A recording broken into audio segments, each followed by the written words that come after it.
Keenan Allen, of all people, holds the Chargers' immediate future in his hamstrings, which I recognize is a physical absurdity, but work with me here. It'll make sense in a moment. Hi, I'm James, the Faithful Angelino Sports, with your weekly Chargers preview. Week 7 at SoFi Stadium against the Seattle Seahawks. And if you like talking about the Bolts, don't forget to subscribe to the channel. We talk Chargers football here. Allen hasn't played since week 1. He would have been the top receiver for the Chargers had he been healthy all along, as he has been for most of his career. He had a terrific first half against the Raiders. He injured his hamstrings, hasn't played it down since. And ever since then, LA, which is 4-2, their offense has been spotty at best. The Chargers themselves have been uneven throughout the course of the year. And I mean, we can talk up the greatness of Justin Herbert all we want, but somebody still has to catch his passes. Allen would have been the number 1. He's out.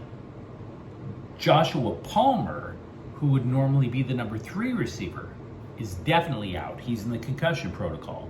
So if Allen, who is a game time decision, if he sits this week, that leaves the Chargers with their number 2 receiver being the guy, and only 3 active wide receivers on the roster overall as of Friday.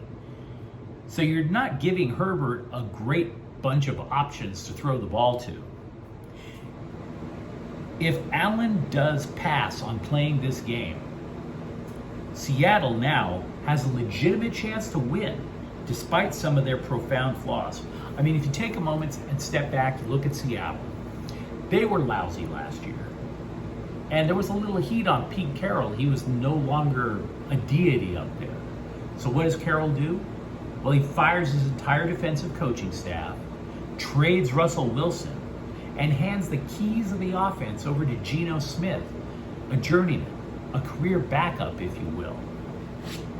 And you might be sitting there thinking, good Lord, Pete Carroll finally done lost his mind. Only he hasn't. Seattle's extremely competitive. They're 3-3. Smith completes 73.4% of his passes. So for a moment, if you're a Chargers fan, I want to paint a nightmare scenario for you. There's no Keenan Allen. So Carroll, realizing that the receiving core is extremely thin, pushes all of his chips up to the line of scrimmage, so to speak, to try to take out Austin Ekeler in the running game. Then on offense, Seattle has DK Metcalf and Tyler Lockett. Can you imagine them, say, breaking a big gain or two against the struggling J.C. Jackson, who was benched during Monday Night Football against Denver? Can you see them breaking a couple of plays on him at the worst possible time? You see, LA has allowed 15 plays for more than 30 yards. They are prone to giving up the big play. Can you see that?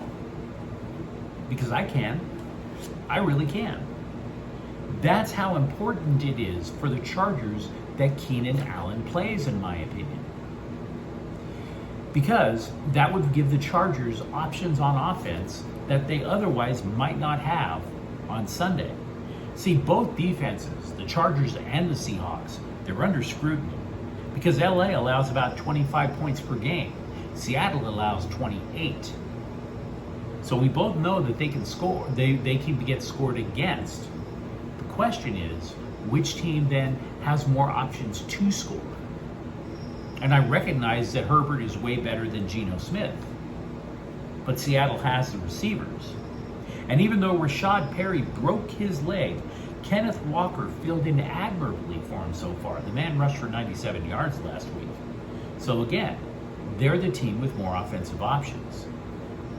If LA has the additional option of Keenan Allen to throw to, the Chargers are clear favorites. But if they have no choice other than to be one-dimensional and try to give Austin Ekeler a chance against the Seattle defense, which would then stack the box, yeah, I could see a Seattle upset. I could see one rather easy, actually. Because it's hard to generate longer than a 3-game winning streak in the NFL. 4, 5, 6. It's very difficult when you're missing key players.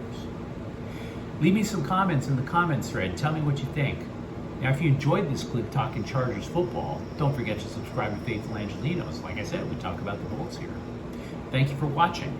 I'm James. Faithful Angelinos is a Kian Corte El Queso production. Take care.